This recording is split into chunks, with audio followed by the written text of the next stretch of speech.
Good afternoon. I'm Catherine Miller, the acting PIO for the United States Attorney's Office for the Northern District of Texas.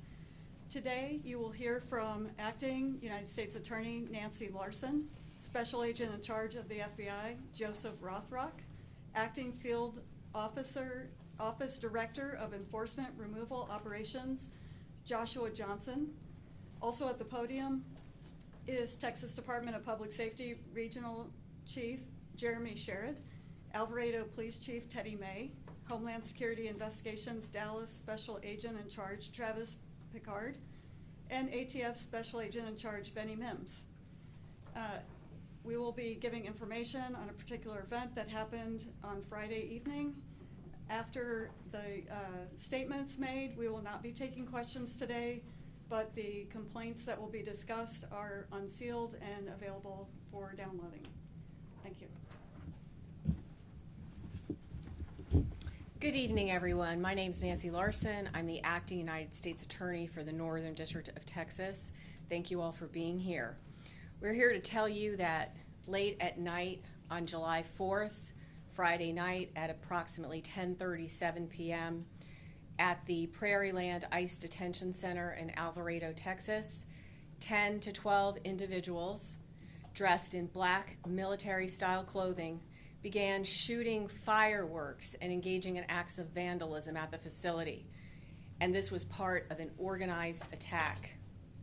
Today, my office has charged 10 individuals with 3 counts of attempted murder of a federal officer.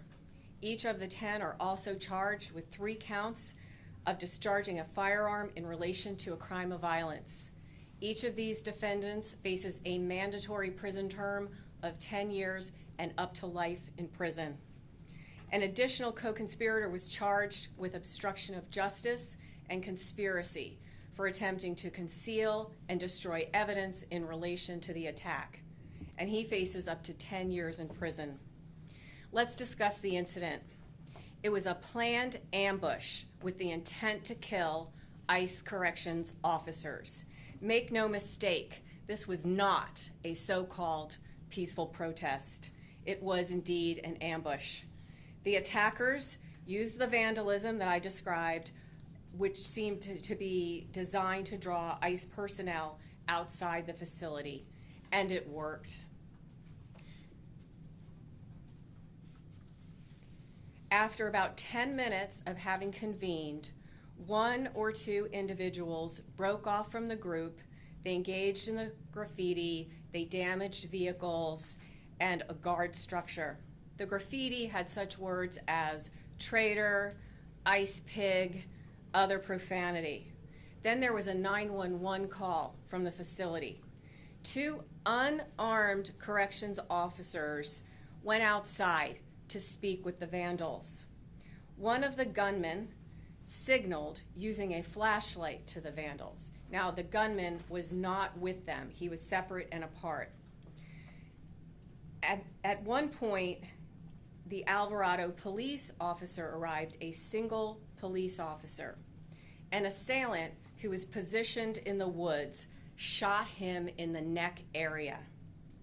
Another assailant who was across the street, nowhere near the corrections officers, shot 20 to 30 rounds at these unarmed corrections officers.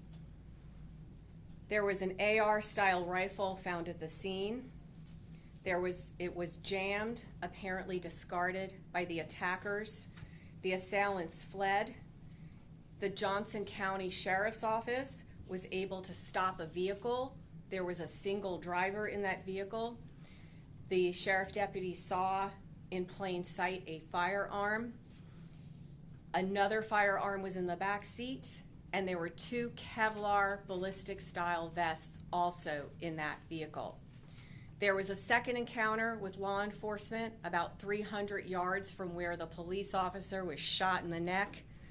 Sheriff deputies stopped 7 individuals. Some were wearing body armor, some were covered in mud, some were armed, and some had 2-way radios on them. There were a total of 12 sets of body armor found during various searches of vehicles, defendants, and the area around the Prairie Land Detention Center. And this included a flag saying, "Resist fascism, fight oligarchy." Law enforcement officers found spray paint.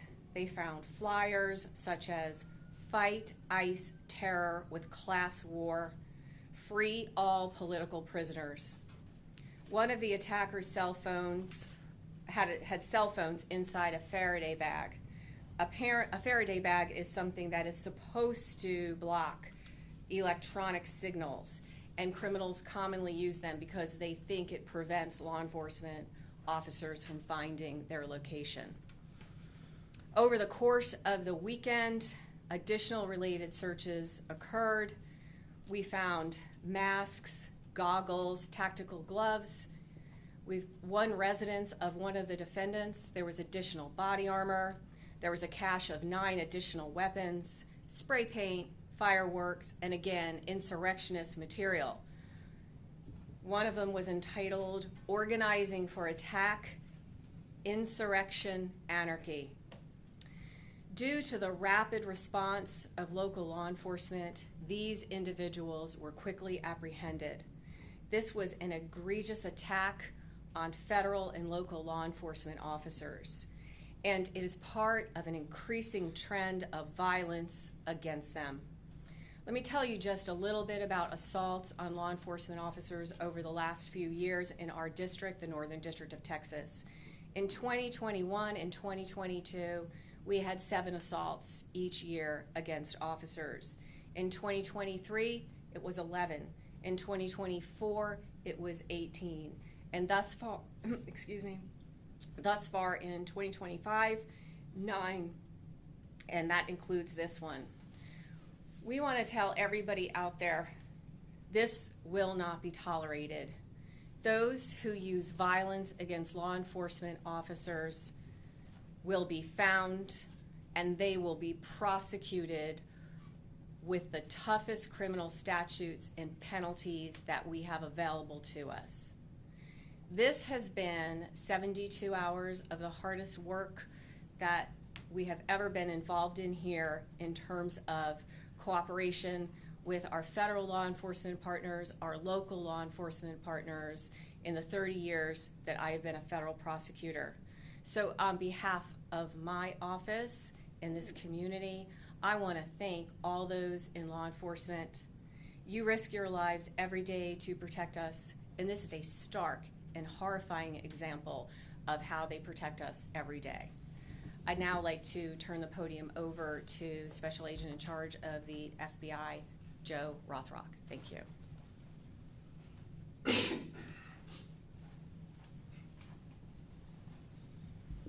Good evening. I'm Joe Rothrock, Special Agent in charge of the Dallas FBI Field Office. This incident highlights the dangers that local law enforcement face on a daily basis, and the charges just announced reflect the seriousness of the crimes. On Friday night, an officer from Alvarado Police Department responded to a call for suspicious activity at the Prairie Land Detention Center. Let me be clear, this appears to be a coordinated and targeted attack against law enforcement. Upon responding, that officer from Alvarado Police Department was shot in the neck. Approximately 70 law enforcement officers from around the area responded once the call for help went out. They did not hesitate to run into danger to assist their fellow officer. We want to thank them for their prompt response and dedication to protecting and serving our communities. I want to especially thank the Alvarado Police Department, as well as the Johnson County Sheriff's Department and the Johnson County District Attorney's Office. As part of the initial response, local law enforcement apprehended 10 individuals involved in the assault. This investigation is a priority for the FBI, and we've dedicated significant resources. We are committed to identifying and holding accountable all those responsible for this attack. Unfortunately, this is only the latest example of an increase in threats against law enforcement. The FBI will continue to stand with and work alongside our law enforcement partners to ensure that anyone who attempts to harm a law enforcement officer will be held accountable. This is an active investigation, and we will work tirelessly to hold all those accountable who are involved. Because it's an active investigation, we do need the public's assistance. We are asking the public to call the FBI if they have any information at 1-800-CALL-FBI. Thank you.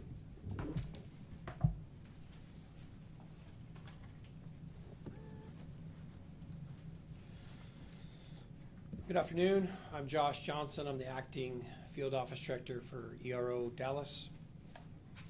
First, I want to express my gratitude to the officers of the Alvarado Police Department who responded to investigate the suspicious individuals and vandalism at the Prairie Land Detention Center. Your dedication does not go unnoticed. I'm relieved to hear that the officer who was shot is expected to recover from his injuries. Fortunately, no employees at the Prairie Land Detention Center were harmed during the shooting incident on July 4th. There was damage to both government and private property during the protest, and we are currently evaluating the extent of that damage. Violence, threats of violence, and attempts of vandalism at our ICE facilities will not deter our officers from fulfilling their duties. The courageous officers of ERO Dallas are on the streets and in our detention facilities every day, risking their lives to locate, arrest, and remove criminal aliens. We're thankful for the collaboration with our partners at all levels. We could not perform our duties without their support. This type of vigilante lawlessness is emblematic of the dangers federal, state, and local law enforcement officials face every day. Within ICE alone, our officers and agents are facing a 700% increase in assaults. We've deployed ERO Special Response Team operators to provide extra layer of protection at the Prairie Land Detention Center. For our employees at Prairie Land, I'm proud of how you conducted yourselves in this extremely dangerous and unwarranted situation. I want to personally thank you for your dedication, professionalism, and all that you do to uphold the nation's immigration laws. Thank you. Can y'all please say if this is connected to a shooting that happened in McAllen and another incident in Portland? I think that's very important for the public to know. This is an ongoing investigation, so we cannot comment on any connections or the existence of connections at all. Are these people from here or from out of state, from out of Alvarado? Can you say The that? people that we have charged in Yes, our ma'am. case, they're mostly from this area. Oh, they are, okay. Thank you very much. When you say call 100 FBI, what do you want people to call for? Why don't you take more questions? To call the 1-800-CALL-FBI, with what information are y'all asking for? The public should know what they're being asked for.